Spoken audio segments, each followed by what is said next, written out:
Hey, John. Oh boy, Sam. Hey.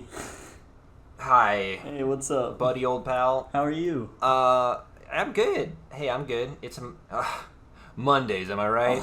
Somebody's got a case of the Mondays. Somebody's got a case of the Mondays. Oh but boy. it's not Brandon Sanderson. Nope. I don't know. Maybe you. He might have Hey, been the same either one. way, beginning of part 3 of book 2 of the Stormlight Archives. That's right. And then this one, some stuff is going on. We had our interludes here, which were kind of fun. Yep, Eshonai is evil now. That's right, good. Right. We have all of our pre-chapter notes this time are like basically just straight out of a textbook. We're getting Yeah. specific details on the Knights Radiant, which is pretty cool. Yep. And it's all in these pretty long, wordy paragraphs, but I'm digging it. Yeah. This is the series premiere of season 3 of this book, right? And Yep. What will happen in Shallan's first encounter with Kaladin? Will it be kind of surprisingly awesome? Maybe. Right. Yeah. It's yeah, like you know, fun yeah, little it's all tidbits. fun stuff. Not as action filled as the season finale, but we'll get there, I'm sure. Yeah, but I have a surprising amount of notes on this. All right, well, I mean, hey, let's just jump right into it, huh? Sure. Interludes. Skibbity-bibbity-bow. It just occurred to me that, like, Eshonai is really concerned with Dalinar specifically. Why is that? Yeah, I don't know. I mean, like, you'd think she would want to, like, parley with the king, right? Yeah, is it just because it's so well known that Dalinar is such a cool dude? Is that the reason? Yeah, I mean, Or- it's... my guess is that just because she regularly sees him on the battlefield, and then, like, he seems like the most large and in charge kind of guy, but... But, on the Plateau Assaults, though, he was not the most large and in charge guy. That would have ended up being Sadeas, probably. Yeah, that's true. Right? Yeah, maybe it is his reputation, then. I don't know. I just realized, I'm like, why does she even know about this Blackthorn guy? Why is she so into him? Yeah. And hey, it's time for Eshonai to go try out Stormform. I hope Yep. that doesn't go terribly awry. Oh, I'm sure it'll be fine. They're talking about the Stormfather. He is not one of their gods. Right. He is a traitor. He chose the humans over the listeners. Mm-hmm. They also call him And- the Rider. And the way she said the rider, it was like he was a rider of storms, and Yeah. there were others. Right. It Right? seemed like he was just, one of a collection. And this makes me think that, okay, the big red storm Kaladin saw, Mhm. that probably is a storm with a different rider, right? Yeah. But are there even other riders? Like, are some of the high storms that strike Oh, from not other... the Stormfather? Sure. You know? Right. And is that a reason why they strike seemingly inconsistently at times? Could be. Because maybe there were multiple high storm Boys. thingies. Yeah. Yes. Multiple high boys. Right. She mentions the listeners were of the storms, like, originally.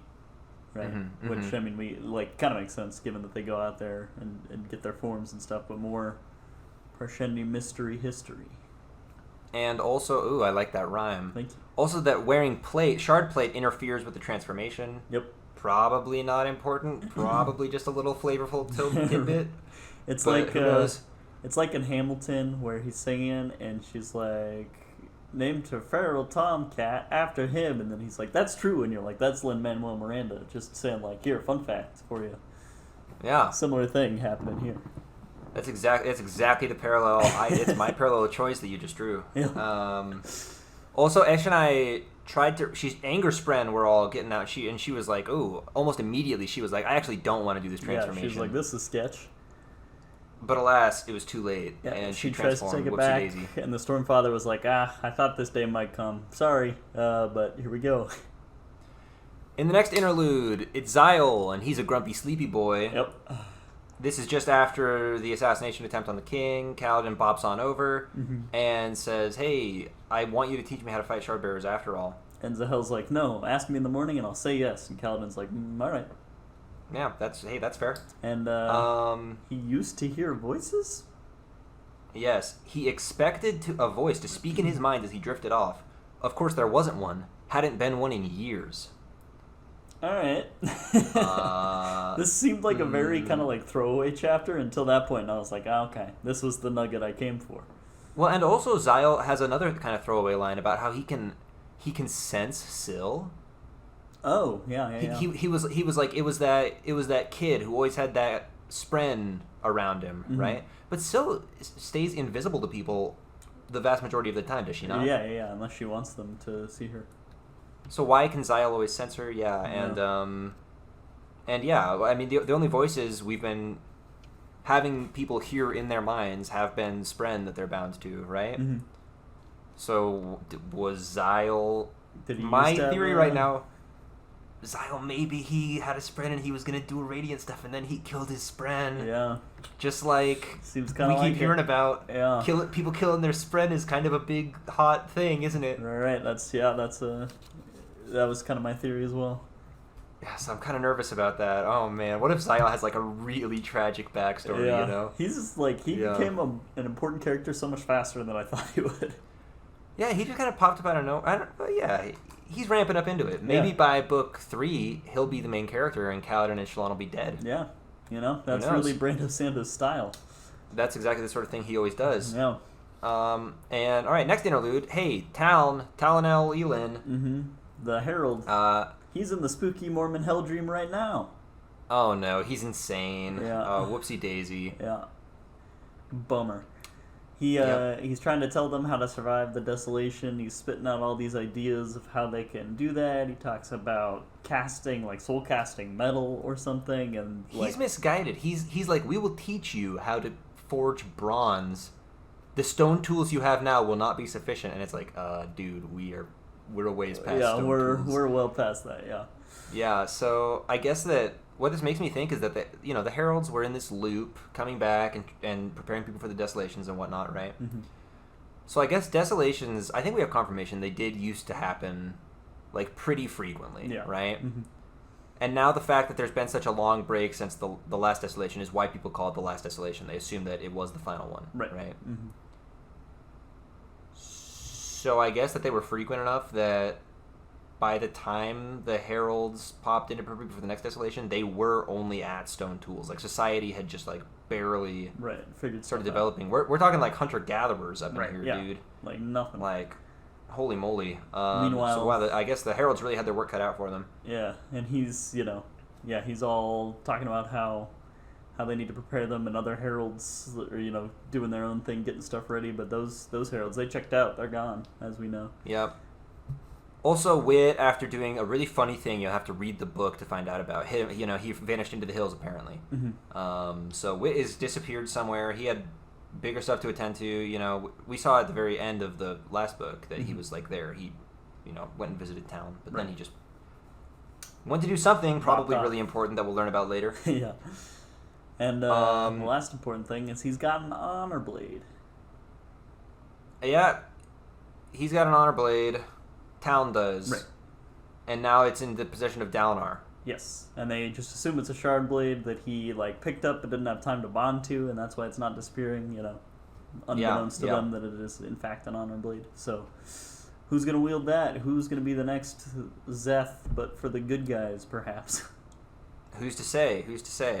Dalinar said he had a plan for the shard blade, but he didn't know what it was, or we don't know what it is yet.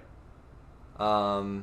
Also, and then my note for the next interlude is simply goodbye Eshonai, hello evil Eshonai, because one of her friends, one of her listener friends, is like, oh yeah, peace meeting, it's gonna happen, we're in the clear. And she's like, okay, actually, let's not do that. Instead, we're going to kill these fools. Right, yeah. And, Stormform just seems super OP. She can, jump the chasms easier. It's just, better war form or something. She's like a superhero with crazy lightning powers, more or less. Yeah. And also, she's evil. Right. But it sounds like there's still a little Eshonai voice deep inside. Yep. That's, resisting, but it's not doing a very good job at it. Yeah, and also she can sense, their, ability to summon a storm, if there were enough storm form Parshendi, was kind of how I interpreted it. Sure. So, hopefully that doesn't happen. All right. I think, John, we got to pick up the pace here, I think. I got kind of a lot of notes here. Sure. Okay. Now we're into the chapters, so... They also, when they had settled their rulings on the nature of each bond's placement, called the name of it the Nael Bond. Nael Bond? I don't know. With regard to its effect on the souls of those caught in its grip. In its description, each was related to the bonds of that Drivro Shar itself. 10 surges named in turn and 2 for each order. In the slide, it can be seen that each order would by necessity share 1 surge with each of its neighbors. This is stuff that we already knew. Yep. Except for this term, the Nael Bond. Yeah. something, I don't know. Mm-hmm. And hey, what's happening here? Oh, it's Adolin. Oh, yeah. And he's talking about Kaladin. Yep. And he says the quote, "He was unlikable, plain and simple." And I'm like, ha ha ha, called out. Yep. Idiots. Silly Kaladin. Adolin's having trouble with his shard blade for some reason. He can't... Well, dude, it's because he didn't sleep all night. Because he's paranoid about the Zeth coming back to kill his dad. Right, yeah. Pretty traumatic little evening he's had. So he was just like sitting guard, awake all night outside of his dad's quarters, wearing his shard plate with his blade, you know? Yep. Now he's trying to train the next day, and he's like sitting there thinking to himself, like, what am I going to do? Always wear the shard plate? But then he like never answers that question for himself. Yeah. You know, he just kind of changes the subject after. Yeah. He's pretty much convinced that the next time Seth shows up, he has to be the one to defeat him. Which, yeah, he's like, I was useless this last time. Kaladin was able to hold him off, but that was maybe a fluke, or maybe Kaladin has a dark secret, I don't know. Mm-hmm. And yeah, Adolin wants to be ready to help. Yep. There's soul casting going on during the day. It sounds like normally it happened at night, but whatever. And the people wielding the soul casters are slowly turning into human statues. Yeah, that's super freaky. Hold the phone. Why didn't we hear about this earlier? Yeah, their skin like turns to stone. Their eyes are all crystalline. Yeah, and then we switch over to Navani, and she's building kind of a Fabrial elevator. Yep, pretty much. Yep, we had the span reeds, where they would like these two objects in the world would be linked by these Fabrials, so that when one moved, the other would move in the same direction. Mm-hmm. Now with the elevator, they've just changed it, so when one moves, the other one moves in the opposite direction. Yep, they put the batteries in the other way. Yep, and they can use that to basically just make like a floating platform, just ascend into the sky with a bunch of archers on it or something. Yeah. But it sounds like Navani has even bigger plans. Yep. Sorry, I had another note that I was trying to find. Oh, it was kind of a little thingy, but I'm been interested in it since we heard about it in book 1. The little note about measuring spren and how that like locks them, you know. Oh yes. One of the like engineers of this Fabrial nonsense is like trying to deliver this report, and Navani's like, oh, not now, and I'm like, oh no, tell me more. This is important. Yeah. So also, interesting that's Navani. When Adolin shows up to talk to Navani, she's talking about Zeth and how he manipulated gravity spren. That was like a specific thing she said. Oh, really? So, well, I mean, that's her. I mean, obviously, she doesn't know exactly how he's doing things, but yeah, that was her interpretation. It makes me think that if that's what she immediately jumped to, I think she was comparing it to the elevator, right? Mm-hmm. Maybe they're manipulating gravity spren to make the elevator work. I guess, yeah. Yeah, I was thinking about it because I don't know if do they ever mention the word gravity specifically? Gravity spren? Yeah. She specifically says manipulated gravity spren. Okay, that's a direct quote from the book, yeah. I was trying to figure that out because in so many of the chapters with Zeth switching gravity in directions, like, he was like, this thing became the floor or whatever, and it seemed like he was avoiding saying gravity for some reason, but I guess that wasn't a thing. Well, that might just not be how Zeth thinks about it, right? Because he's not a science boy. Right, yeah. Right? I'm sure, but back in medieval times, nobody was ever saying the word gravity, right? Yeah. It's probably just a storytelling thing. Yeah. Yeah. And that's all I got for that chapter. Yep, same. And when they were spoken of by the common folk, the releasers claimed to be misjudged because of the dreadful nature of their power. And when they dealt with others, always were they firm in their claim that other epithets, notably dustbringers, often heard in the common speech, were unacceptable substitutions, in particular for their similarity to the word voidbringers. They did also exercise anger and great prejudice regarding it, though to many who speak, there was little difference between these two assemblies. So one of the groups of Knights Radiant was called the Dustbringers, but they didn't like being called that. They preferred to be called the Releasers. Yep. Bada bing, bada boom. All right. And it sounds like they had their power had a dreadful nature about it. So I'm sure we'll find out about that soon enough. Spooky boys that have been mislabeled. Now we're hanging out with Shallan and Pattern and Vatha, and that's great. Yeah. Shallan is like, I'm going to get up in this chest. Turns out Pattern can just go inside the keyhole and unlock it. Yeah, he can manipulate some objects, if they're not too heavy or whatever. Pattern is super OP. We already determined that he can listen in on conversations and perfectly replicate what he hears, Yeah. And now he can infiltrate incredibly small spaces. He can shrink and go in places. Yeah. He could probably slide under a door, no sweat, right? Yeah. And he can open locks. So, I mean, what else can Pattern do? It sounds like his ability to be like... He's basically turned Shallan into a super spy. Right, you know, right. Yeah. More or less. It's like having a... And that's not to mention her Stormlight powers, her surges, right? Right, yeah. It's like having a invisible familiar in D&D, you know? Yeah. Shallan has become very... Like, the word I use here is metal. Yeah. Like... Yeah, she's just like, I'm done being manipulated, you know? Like... She's feeling it. Kind of a similar note that was just one day Shallan is mute and distraught, the next they're asking her if she's going to kill the king. Yeah. So my full note was Shallan has become very metal, and Vatha is now vibing with her like crazy. Yeah. Like, Vatha, you know, we mentioned last time, we're like, do you think Vatha's going to be like super cool with Shallan now that she's shown off her crazy power? And the answer is yes. Yep. Vatha is like, nice. Yeah, immediately like, I was like, all right, yeah, we just called that easy. Yeah. But I really like it. I mean, it's a fun dynamic that now Vatha just like respects her very much. Yeah. And he's like, now if you do want to kill the king, I'm cool with it. Right. Of course. Like, I love that idea. Yeah. Like, so she finally shows up at the Shattered Plains. Oh boy, that's exciting. And so she, figures she's got to go talk to Dalinar right away to deliver the news about Yesna. And While she's just like thinking to herself on her way there, she says a couple of things about how like she is worried that Yasna's death may have invalidated her whole thing with Adolin. Yep. Right? Yeah. And also she is considering repaying the Ghost Bloods for what they did to Yasna. So is Shallan going to go murder everyone in a cult? Who knows? Maybe. So she has some considerations. She's determined to not just have the first meeting with Dalinar and the King go well, right? Mm-hmm. She wants to like really milk it for like just everything she can get out of this. She wants to come out as ahead as possible, and that's like the mental arithmetic she's doing as she kind of approaches the palace. Right. Yeah, and she finds out that this big meeting is going on between all the High Princes discussing the attempted assassination. Yep, and when you look at this, it turns out that with Dalinar and Adolin and the King all in one room, guess who's standing guard outside of it? Oh, it's Kaladin. And it's Kaladin. Who could have seen man. this meeting going poorly the second time around? I'm just happy that we got this Kaladin meeting without anyone else there. Just Kaladin and Shallan, more or less. Dalinar's not there to break it up. Adolin's not there to break it up, So they can have we just get to watch this play out, right? They have their epic rap battle where they're just spitting insults at each other. Yeah, which honestly, I just love. Yeah, that was some solid Brando Sando coming through.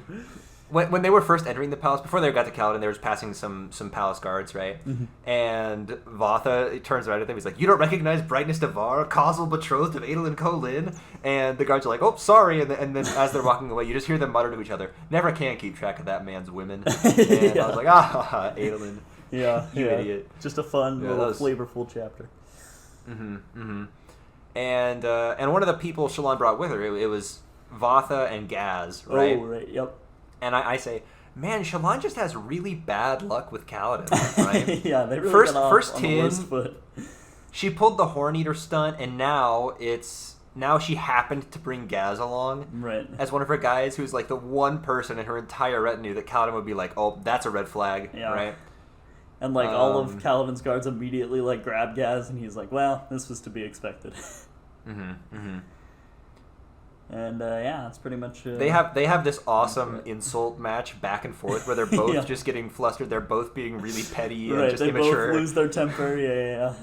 And I'm just like, geez, guys, get a room already. Like they were so weirdly similar in this moment, despite me thinking of them as such incredibly different characters. Right? Yeah, it's like one of them's like, your mom is a chol, and he's like, shut up. Don't say mean things about my parents. Yeah, that's a soft spot. Yeah, it was fun though. It was funny. It was really funny. And then Shallan gets in that room, and that kind of ends the chapter, right? Yeah. Kaladin is finally like, all right, you can go.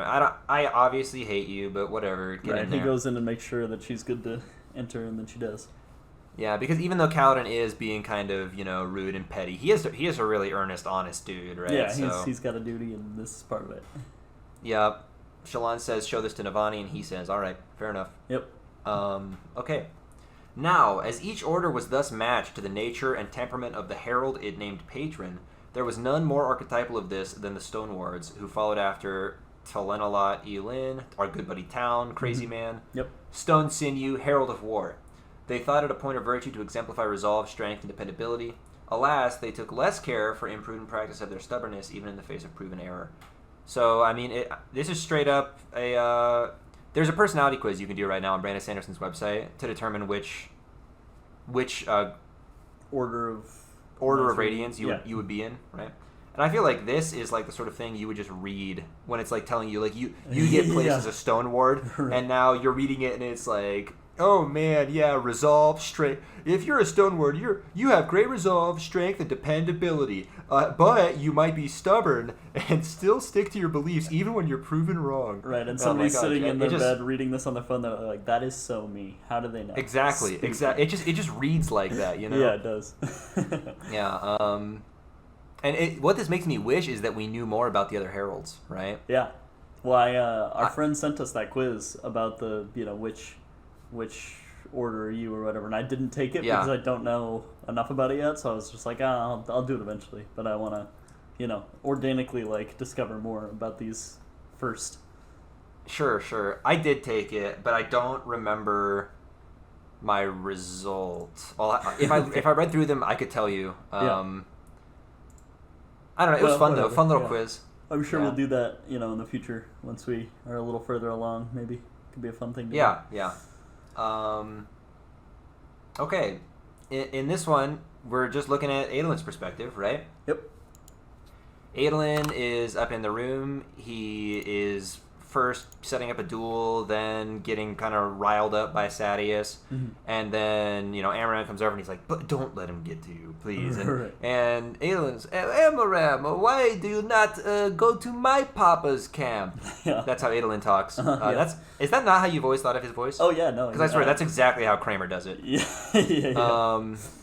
And Amaram is like, "Well, while I agree with your father on how the kingdom should be run and what our end goals are, Sadius and I agree that the ends justify the means." Basically, that's like more or less what he says. I'm paraphrasing a little. Right. And this makes me think, like, Amaram's end goal probably is really noble and just, right? Yep. And he probably did honestly believe that totally screwing over Kaladin and killing all his men to get the Shardblade was an efficient way to achieve a noble goal, right? Yeah, I mean, he has seemed kind of like, from that moment on, like, for the greater good kind of guy. Yeah, and I think that's just how Amaram be. So, like, not inherently evil, I guess. No, but also not necessarily good. Yeah, I mean, we have Dalinar, right? Right. Yeah. Where you can look at him and say, like, "Oh, that's a good guy right there." Because no step of his process is ever bad, right? Amaram, not so much, but maybe, Amaram and Dalinar are like, they are legitimately working towards the same goal. They're just doing it in different ways, right? Right. So the fact that they're allies kind of makes a lot of sense. Yeah. We'll have to see if that kind of difference between them, comes to a head at some point. Even though I like Kaladin and Kaladin hates Amaram, I have a hard time hating Amaram completely, because clearly committed some war crime level stuff, Right. But like, I mean, I feel like their characters, like, those are some of the most interesting characters in shows that are, doing bad things but for a greater good. I feel like that's a pretty, common, like, character archetype. Yeah, like, it just wouldn't surprise me if, like, we get a ways down the line, whether it's later this book or in some future book, and I find myself, Amaram could become a character I really like. I don't know, right? All right, yeah. He could have some sick moment where all of the bad stuff he's done, like, he does something cool enough that we're like, oh, yeah, it was all worth it. He was right, Yeah, maybe. I don't know, though. Right. We'll just have to see. He could also, I could end up hating him. Right. Yeah, it's a toss-up. Yeah. So then, and Adolin. Yeah, Adolin's just hanging out, and then who walks in? Who's this tall glass of lemonade? Who's this pretty lady? I was like, I had a line queued up, and then I just changed it last second as well. And so Shallan comes in, and Adolin, and was immediately just like, ooh, who is... And Amaram is like, oh, why are you always like this? Yeah. Exactly. Yeah, and it's like, Amaram, yes, we're all thinking it. Yeah. And yeah, so but he looks over, like, all right, let's walk on over there. And, let's see what's going on. And just as he approaches, Shallan is explaining that Jasnah is super dead, and that's unfortunate. Yeah, real awkward. Adolin doesn't really seem to mind that much, though. We'll get to that later. He takes it real well, yeah. Yeah. Now, as the Windrunners were this engaged, arose the event which has hitherto been referenced, namely that discovery of some wicked thing of eminence. I don't even know how to interpret this sentence. This is like getting so wordy. Right. Though whether it be some rogueries among the Radiance adherents or of some external origin, Avina would not suggest. I feel like... Who is Avina? What do all these words mean? Yeah, all of these pre-chapter passages, I was like reading them. And I mean, I was reading late into the night. I was like up till like 3 a.m. because I was engrossed. But I was like reading this. I was like, this is like a medieval textbook. Like I cannot, I cannot do this. Yeah, and in a future little thing here, it says they're talking about the recreants, right? It says this was only 9 of the 10, as one said they would not abandon their arms and flee, right? Mm-hmm. And now it's talking about as the Windrunners were this engaged, right? So I'm thinking maybe this is the Windrunners were off doing something while this happened. However, if it's people, the one that would not abandon their arms and flee, if they're like town, you'd think that would be the Stone Wardens, right? Oh, or the Stone Wards, whatever they're called. Right, yeah. I don't know. It doesn't really matter. Yeah. We'll figure it out. Who is Avina? That's what I most want to know right now. Yeah. Is that one of the heralds? Probably. Okay. Now we are seeing that same scene, Shallan walking in, but it's from Shallan's perspective, which is much more informative. Yeah. So all right, Navani, she has it so good being able to talk to Dalinar right away. Like the fact that he's the most reasonable person, like best person to go to immediately. And Shallan instantly gets the read on Dalinar. She's like, I bet this guy is just the sort of person you should just be frank and straightforward with, you know? Yeah. And it works perfectly. And it's like, yes. Like, oh, thank you. Yes, two characters just having an honest, straightforward conversation, a productive conversation with each other. It was so... it was so magnifique. Yeah. It's beautiful. Yeah. So she's talking to Dalinar, and Navani comes over, right? Mm-hmm. And she says, yep, Jasnah dead. I saw it with my own eyes, stabbed through the heart. Very unfortunate. And after that, she starts to, bend the truth a little bit to not reveal that she made a boat disappear. In Soulcast, yeah. But, and so and Navani has some line about how she's talking about Jasnah. She says, ever since she got it into her head that she was responsible for Gavilar's death. Navani said that about Jasnah. Oh, did you catch that? Yes. Uh-huh. Sorry, I was confused who you were talking about, but yeah. Sure. So like, yikes. That's not a perspective I think we had gotten before, is it? Yeah. No, I mean, there was like, we had right at the beginning of the book, her Jasnah's viewpoint of the night that he was killed, and like kind of the effect it had, but we didn't see the the ramifications, like how serious it was. So is this just suggesting that Jasnah thinks that if she had studied the Parshendi earlier right off the bat and like better interpreted their motives, she could have prevented the assassination, or what? Like, yeah, I think so. What's she on about exactly? Because we even mentioned that all of her studies had been fueled by that night that Gavilar was killed, so I think that she was probably thinking, had I figured this stuff out earlier, maybe it could have been prevented. Sure.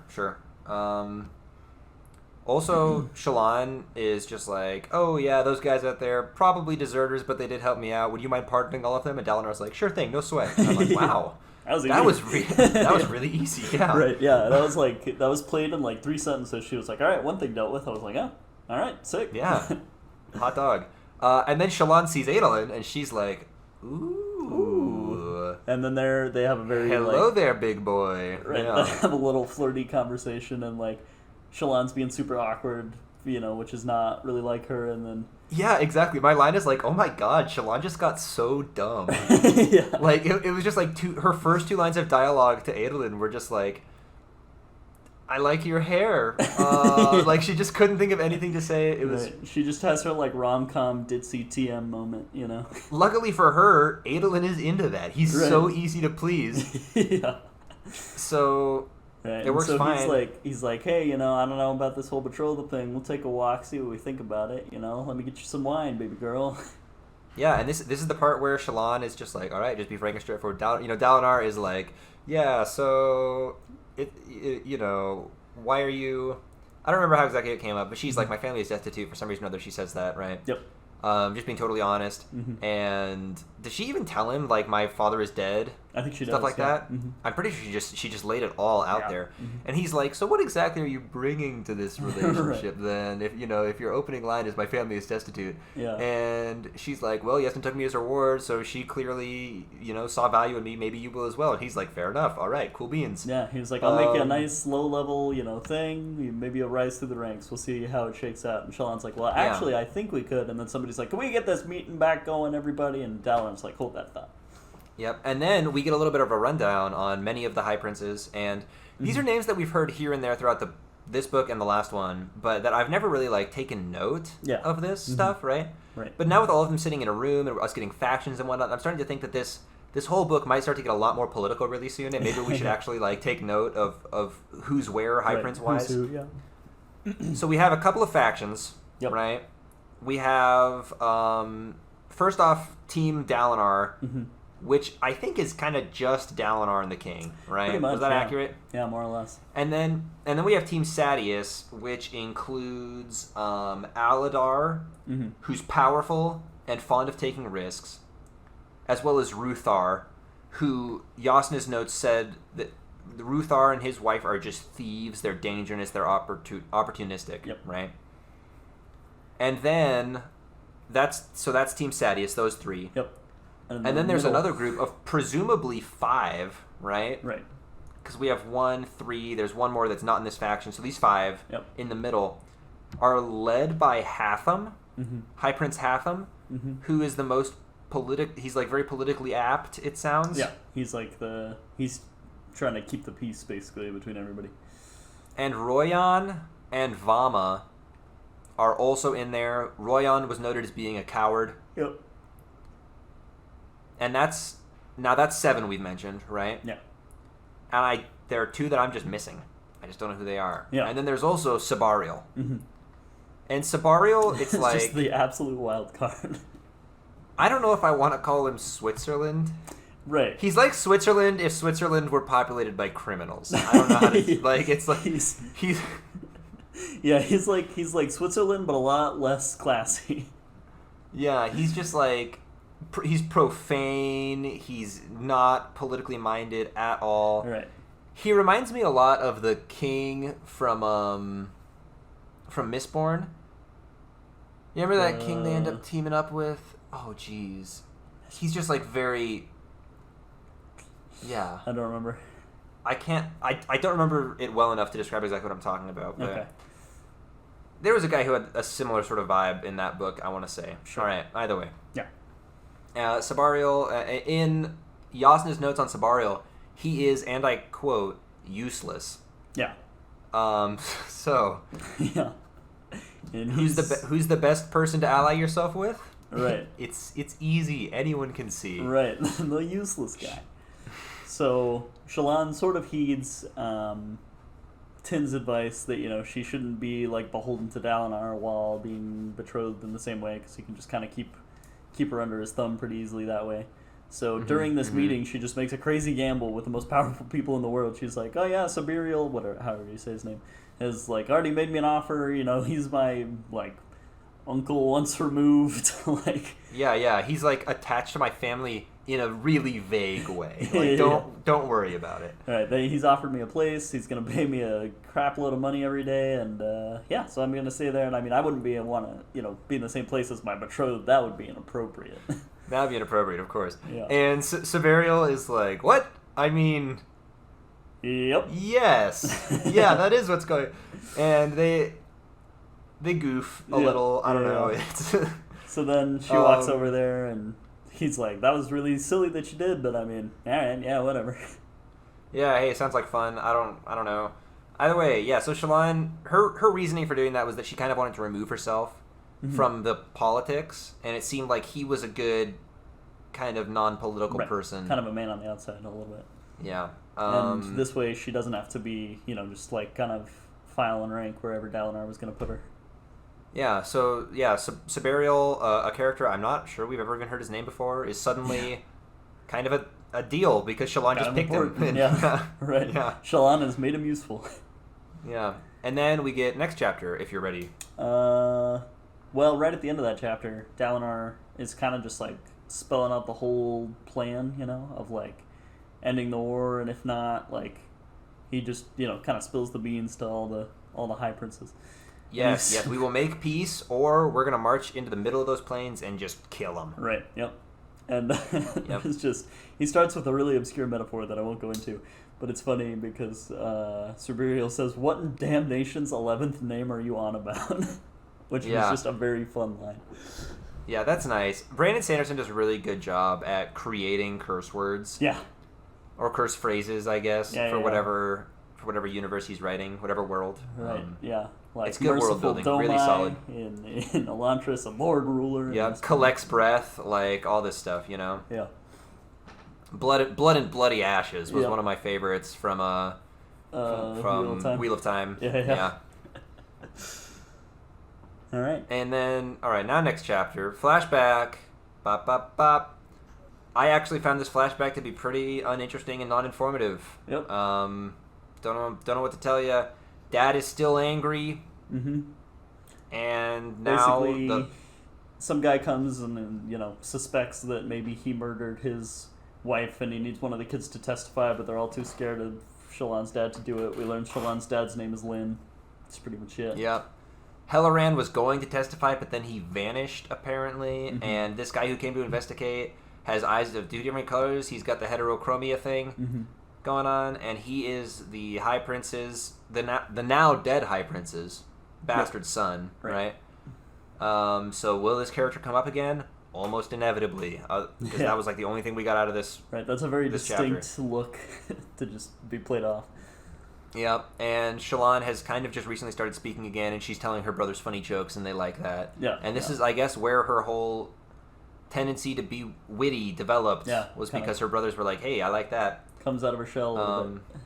Yeah. Hey, dog. Hey, wake up. She's having a nightmare. No, it's okay. It's okay. She was like doing your little yelps. Yeah. Mochi had a nightmare one time, but she woke up and just dug all of her claws into me, like when I shook her awake, and then she like jumped off of me and like ran away. Poor animals with their little nightmare brains. No, I'm like, what is an animal nightmare? Like, what's their worst case scenario that they're picturing? I don't even know that it's a nightmare. Maybe she's imagining just chasing something, Yeah, she's getting excited. But it sounds like yelps, so yeah, same. Okay, moving on. Yeah, chapter 40. That they responded immediately and with great consternation is undeniable, as these were primary among those who would forswear and abandon their oaths. The term recreance was not then applied, but has since become a popular title by which this event is named. Don't know what this means. Yep. Not a lot there, really. Sabariel and Shallan are heading back to Camp Sabariel. Yep. And Sabariel is revealing that, I'm not really here for the warfare. I'm just trying to make bank. Make money, yeah. He started setting up like a bunch of manufacturing super early on. He predicted that this was not going to just be a short little war. Right. That it would be worth investing. And now he's just making a lot of money by manufacturing and selling stuff to the other war camps, more or less. Yep. Doesn't go on plateau runs, just churns out textiles. Yep. Sabariel doesn't have a wife per se, but what that really means is just that he's married to a non-Light Eyes, right? Right.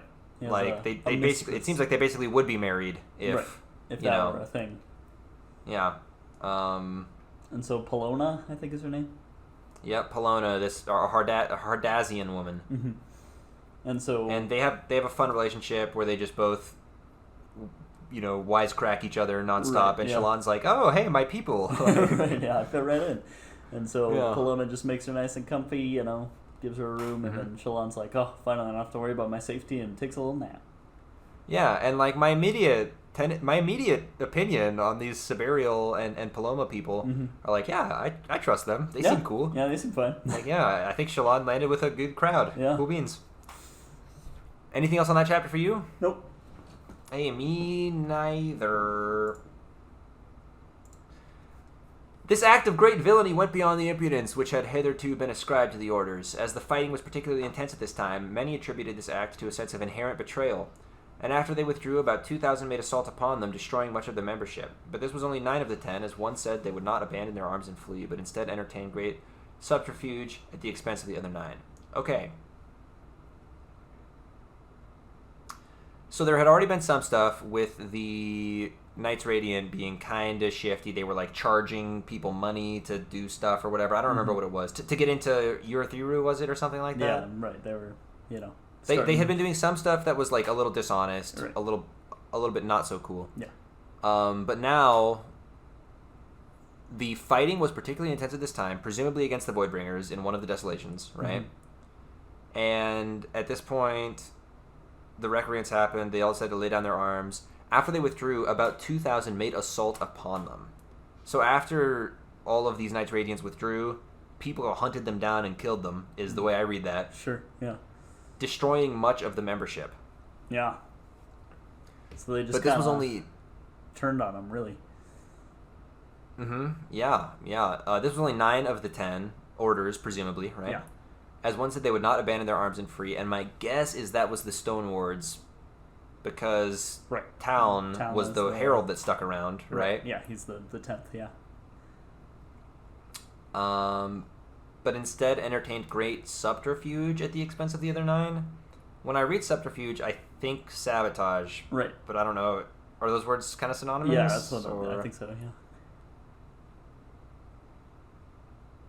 I don't know. Yeah. All right. Hey, Teft is alive. Thank goodness. Yeah, he's fine. He was just doing his own thing. Whatever. Yeah, but he's being secretive about it, which makes me wonder. It makes me curious, right? Kaladin's like, he's just living a normal life, and all of us are like, all right. Teft's doing something bad. It's not good, whatever it is. Yeah. Or maybe it's really good. Ooh. No, it's probably bad. Probably bad. Kaladin mentions in passing there are 37 days left on the wall countdown. The days counting down, Yeah. Hey, turns out Kaladin can run right up a wall, just like... he just figures it out like Seth. Just like Zeth can. Hot dog. Next time they fight, maybe it'll be on more even terms. Yeah, when he figured it out, he saw into another dimension or something first. I might have missed that. Oh yeah, I don't remember exactly what it described, but he was he saw something that was different from what was actually there, and then suddenly he just figured out how to do it. So it reminded me. I can reread that. That sounds important. Yeah, it reminded me of Shallan when she goes into the cognitive realm, something similar to that. It wasn't nearly as pronounced, but something like that. Yeah. And while he's up kind of at the top of the wall, having run up it, Syl and him are having a little conversation. She's like, leap into the sky, Kaladin. And he's like, no, I don't want to do that. Yeah. Well, I'm wouldn't he just fall into the stormlight that came out? And then what if he ended over I don't know, dude. Yeah, she's like, stop, hiding who you are. Just be yourself openly and freely. Yeah. And he's like, well, I don't want to. Can't really do that yet, yeah. And then he says a couple of lines that put just an insane amount of pressure on Dalinar, right? Mm-hmm. He's like, I need to know that Dalinar is truly as good as he seems, right? For fact. Yeah, and then I'll fully trust him and tell him everything, right? Yep. And the way Kaladin's talking about this, it basically sounds like, okay, if Dalinar ends up being the perfect human, right, then everything is cool and Kaladin will learn to trust and be happy. Right. Otherwise, Kaladin will be convinced that honor is dead. Not the god, the concept. Right, yeah. And he's... Right. You can't help but feel like he's almost making this unattainable so he doesn't have to, come to terms with it. Exactly. So, classic Kaladin, right? Yeah. And Syl says, honor is dead, and I'm a piece of him. Ha ha. Cool. We knew that, Syl. Dummy. Didn't we already talk about that? I think so, yeah. I think we were at a point where we were like, she's probably a part of honor, right? Or something. Yeah. I think this is the most explicitly it's been stated, but yeah, we basically knew. They're talking about the assassination attempt on the king, not the one from Zeth, but the one on the balcony with the thing that fell because it was cut by a shard blade, the railing. And they're saying, well, someone with a shard blade didn't have to go on the balcony. Someone could have just gone out there with a rope and lowered it so someone with a shard blade could climb up, right? anyone can bring a rope out there. Yeah. That would have been easy. Pretty easy, yeah. And so Kaladin kind of goes and talks to Moash and is like, just prod him a little bit, see if he has any beef with the king specifically, or like just trying to figure out who his beef is with to see if he has any part in this assassination. Moash had been out on the balcony. That was like, uh-oh. Yeah. Uh-oh. Luckily for us, we know that Moash is a very non-revenge driven, friendly, nice guy. Oh yeah. Without a horrible blood vengeance murder pact. Yeah. He'll be the next host of Blue's Clues. I'm not worried about it. Yeah. But Kaladin doesn't really learn anything from that little exchange. Right. Yeah. Moash always kind of dodges the subject once he starts. Moash. Yeah. He doesn't want to talk about his revenge. Yep. He just wants to teach Kaladin to do revenge. Renarin is there at the bridge barracks. He wants to be in Bridge 4? Renarin wants to do Bridge 4. They have this whole fun conversation where Renarin is like, I get weak sometime. It's like this like seizure-y thing. Kaladin's like, details, man. And he's like... Right, he starts throwing out like medical terms. Epilepsy? And he's like, what kind of epilepsy? Yeah, this kind. He's like, I've had it since birth. And Kaladin is like, do they have you doing this? Yeah. Does half of your face ever go slack? No. And like, why do you know all this? Yeah. He's just like, he's funny. Going full diagnosis mode on him. Yeah, and I was like, oh, that's right. Kaladin is a surgeon. Like, it just hasn't come up in a bit. I'm excited to see when that will, like, become... When that will peak, that, like, subtext of Kaladin's character. Yeah, like, is there going to be a point in time where Kaladin just, like, super duper saves the life of, like, Dalinar or the king or somebody with his crazy surgeon skills? Who knows? Something like that's bound to happen. So Kaladin kind of reluctantly agrees that he'll teach him to be, a soldier, Renarin, like, just doesn't want to feel inferior to Dalinar and Aelin, and so he's like, put me on patrol, I just want to, like, be helpful in some way, I have shard plate, Yeah, Renarin makes the good point that, like, if I'm just always with your men, you don't really have to guard me, right? Like, it just happens, you're just guarding me naturally, right? Passively, And Kaladin's like, well, that is true, and he makes the point as well that if Renarin knew how to defend himself a little bit, it would make their job easier, wouldn't it? Right, yeah. And Moash is a little freaked out because he's a Light Eyes, so he shouldn't really be Bridge 4 because it's kind of a whole, like, club against Light Eyes in a way.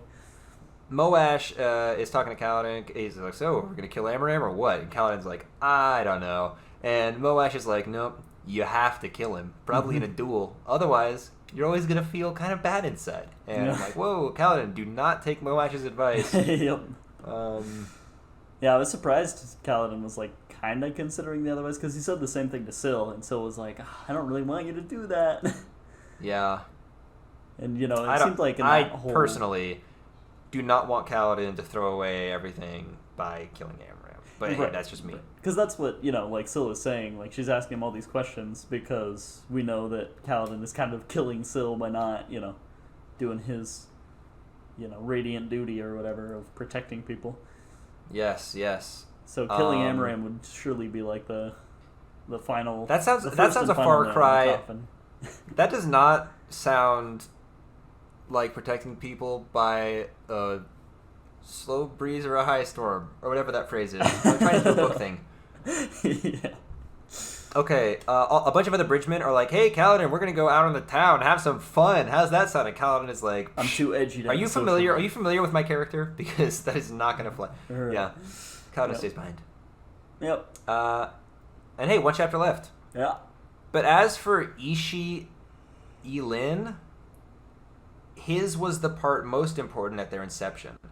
He readily understood the implications of surges being granted to men and caused organization to be thrust upon them. As having too great power, he let it be known that he would destroy each and every one unless they agreed to be bound by precepts and laws. Okay, so the first thing I notice here is that Ishi Elin, we have another guy named Talinel Elin. Right? Mm-hmm. So is this Talon's brother? Right, yeah, they're connected somehow. Or his dad, or... Right. Some blood relation. His wife, maybe. Who knows? Yeah, could be. And I presume this is another one of the heralds. Right. I don't think heralds... Which means that somebody quite close to Talon was involved in his betrayal. Yeah. Which kind of sucks. Makes sense. But, yeah. Kind of a bummer. He readily understood the implications of surge being granted to men. He just knew what was going on right away, I guess. Okay. And he was the one that caused organization to be thrust upon them. He's probably the one that actually decided, like, hey, guys, we need orders or whatever, right? He let it be known that he would destroy each and every one unless they agreed to be bound by precepts and laws, which are probably the oaths they all have to swear, right? Sure. So why does this one guy have the power to go kill anyone who doesn't do right? Yeah. It sounds like there's one of him and lots of other people, right? So man, this Ishii guy sounds strong as heck. Seems real important, yeah. Yeah. Well, hey, back with Shallan, and she is using Tin's span read to communicate with whoever her contacts are. Yep. So Pattern figures out there's a little code that they're communicating so she can kind of keep up the ruse that she's in fact still Tin. And the ease with which Pattern cracks this code makes me think Pattern can just crack any code whenever he wants. No sweat. Right. So that is yet another incredibly powerful spy tool that Shallan has. Yeah, pick and locks. Turns out any sort of, pattern or code he can just, figure out at a glance. Yep. So that was cool. Yeah. Shallan, we also learned, which we've kind of gotten hints of this, right? She can change her appearance completely. Mm-hmm. She kind of did this back when they were going to the... Oh my god, it was when they were on their way to the Shattered Plains. She went ahead to meet Tin's whole camp, and then she went back to the deserters, and she, appeared to them as, this very powerful, Right, yeah. Light eyes, just oozing grace and beauty and all that. Mm-hmm. And then we had it again with when she was riding back with Siberial in that wagon, and he was like, "You look younger, I could have sworn you were in your 20s at least." Mm-hmm. So when she takes in Stormlight, she can change her appearance a little bit, and it just so happened that those last two times, she had changed her appearance to be like a drawing of herself she had done. Right. Yeah. And now she is drawing a drawing of someone that's not her at all. And she can do that too. She can no problem.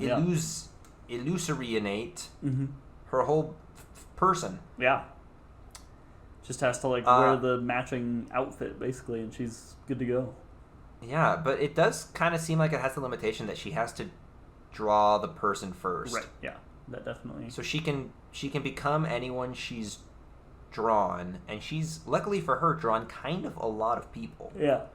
Right. So, that's suddenly very, very strong. That was kind of her go-to. Yeah. So yeah, she is cracking the code. She's disguised herself. She is communicating with this person on the other side of Tin's span read. Mm-hmm. And the Ghost Blades want to meet tonight. Mm-hmm. Not just tonight, but in 20 minutes. Right. Yeah, at a place where Shallan doesn't know, somewhere in the camp she's in, luckily, but. Yeah, but she's going to get a map drawn. Yep. She doesn't think that she could pull off, acting the part of Tin to people who are familiar with her, right? Which makes perfect sense. Yeah. So she, as Tin on the span read, she's saying, I'm going to send my apprentice, right? Mm-hmm. And that is going to be now Shallan's character that she's made up. Right.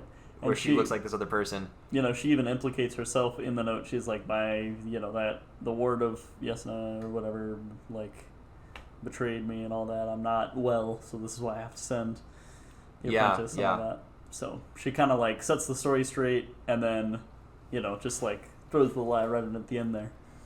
So Shallan is going to meet the Ghostbloods. Yep. And she had talked about murdering them all a little bit earlier. Yeah. But her kind of vibe in this chapter did not feel murdery. That was not murderous, yeah. So she just knows that they have information on your thru that she needs to get, basically. Yeah, she's gonna go just talk with these folks and do something. Yep, some sort of politicking diplomacy thing, and we find out that her disguises are fueled by Stormlight, so hopefully she brings enough spheres to keep it up long enough to have this conversation. Yes, that would be terribly awkward if her disguise dropped in the middle of something. Hot dog, that would suck. And that's the very next chapter, because it's called The Ghostbloods. So. It is titled The Ghostbloods. That'll be a fun note to start on next time. Alright. And hey, that just about wraps it up, don't it, John? Yep. That's everything we read this week. Yeah.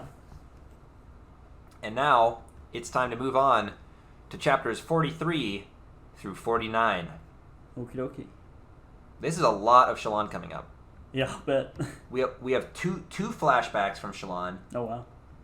3 more Shallan chapters, and a little bit of Kaladin in there as well. Yeah, kind of makes sense. Like, this seems like, where the first book was very Kaladin focused, this book seems more Shallan focused so far, but I'm here for it. Dude, I have not... So far, in general, I just haven't enjoyed the flashbacks. You know? Yeah, I mean, like, I get that, it's a, like, storytelling element, but it's just not... Yeah. These ones especially, like, with Kaladin's, like, they got to a point where they were getting a little repetitive, like, we weren't getting much new information. And that's true of this one. And it, like, sets up a lot of interesting, like, questions and stuff, and then it just kind of, like, hammers them in more, and we're like, yeah, we get it. We know. Yeah, okay. They have tragic backstories. I get it. Like, with Kaladin's, it was like, okay, what's this guy's whole deal? Well, he hates light eyes. He's a slave. He is really good with a spear. He's a surgeon, right? Right. And his backstory explained all of that stuff, and now we get it. Cool beans. And with Shallan, what's her whole thing? Okay, she's witty and she does art, and she is a liar who has a shard blade. And now her backstory is telling us all of that stuff, right? Why is all that stuff true? But, like, does it have to be a bunch of flashbacks spread out over a whole book? I know, yeah. Because it's like in a movie, where, like, you start at some very important event and they're like, let me tell you how I got here, right? Yeah. But it's like, we start at the beginning of, like, their story anyway, so it's like, let me tell you what happened even before this, and there's just, like, not that much, but he has to, like, make more flashbacks to make the, like, questions more saucy or whatever. Yeah, like, let me go ahead right now. Let me go ahead and predict what's going to happen in Shallan's next 2 flashback chapters. Sure. Yeah. Okay? The dad observed that one of the sons was considering ratting him out, so he's going to, like, beat him up or something. Sure. And then we're going to learn something about how one of her brothers recently started up some new exciting bad habit, like gambling or doing drugs or something. Right. And one of her brothers, I think there was a hint about him getting, like, having hots for a girl or something, right? Oh, yeah. And that's going to develop a little bit more, and that's not going to come to a head yet. But then in one of her future flashbacks, that's going to go really south for some reason. Okay. Yep. There you go. I'll throw my hat in the ring. We'll find out Halloran's dead, and then Balat will be he'll get the oldest child prefix, or whatever. Well, the dad's already started giving it to him now. Right, yeah. But we'll like, know for a fact that, Halloran is dead, and that'll be, justified, I guess. Yeah, I don't know. And we're going to have, like, 3 notes between us for both flashbacks put together. That's my guess. Yeah. Okay. We'll see what happens. Yep. Hey, John. What? I don't know. I feel like it feels wrong to end this episode of the podcast just kind of saying about how we don't like something about the book. Right. So let's say something we do like. Okay. I like the funny words that Shallan and Kaladin said. The little rap battle they had? Yep. I like that no matter who he's dealing with, Dalinar he just cuts to the chase. Dalinar is our rock and our savior. Yeah. Dalinar is a Christ-like figure. Yep, absolutely. And you can take that to the bank and cash it for money and trade it in for a small bond, glass a bond, snow globe. Bye.